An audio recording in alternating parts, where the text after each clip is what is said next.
The singer-songwriter Jason Isbell has a song titled Anxiety. The refrain is simple. Anxiety, how do you always get the best of me? I'm out here living in a fantasy and I can't enjoy a single thing.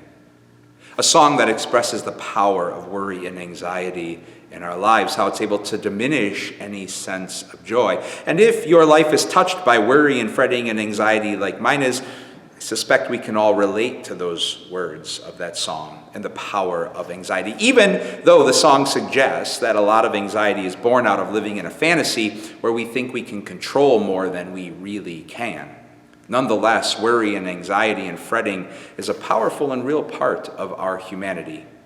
Maybe that's why one of the most often used phrases throughout Scripture on God's end is some form of do not worry, do not be afraid, do not fret or be anxious.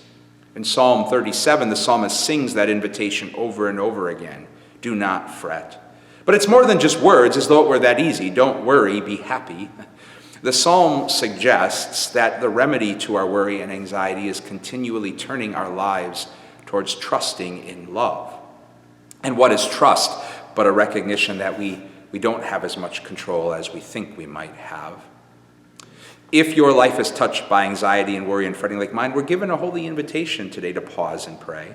First, honestly naming some of those things, situations, relationships that might surface some worry and fretting and anxiety in our lives. And then breathe, recognizing it's okay. It's part of being human. If not, God wouldn't so often work with that to invite us to not worry, to not be afraid, to not fret, and continually invite us to trust in God's love. Anxiety is really powerful and a real part of life, as that song by Jason Isbell suggests.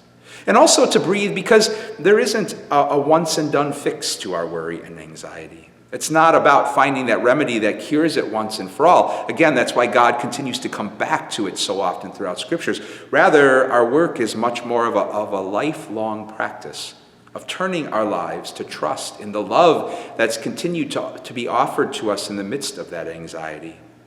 So we're invited to pause and pray about where we find that love being offered to us as well today. Maybe it's in the love and support of others that we turn to when we're overwhelmed by worry and anxiety. Or maybe it's getting lost in something we're passionate about that takes our mind off the stress. Or maybe it's found in just a simple prayer, turning to God and saying, Lord, can you help carry some of the weight of all that I am burdened by, all that I'm anxious about today? In that sense, then, our prayer today is best to put our lives into practice. Practicing turning them when they're anxious and overwhelmed to all of those good gifts, to all of that love that is offered to us and longs to be trusted in. God's peace and blessings to you all.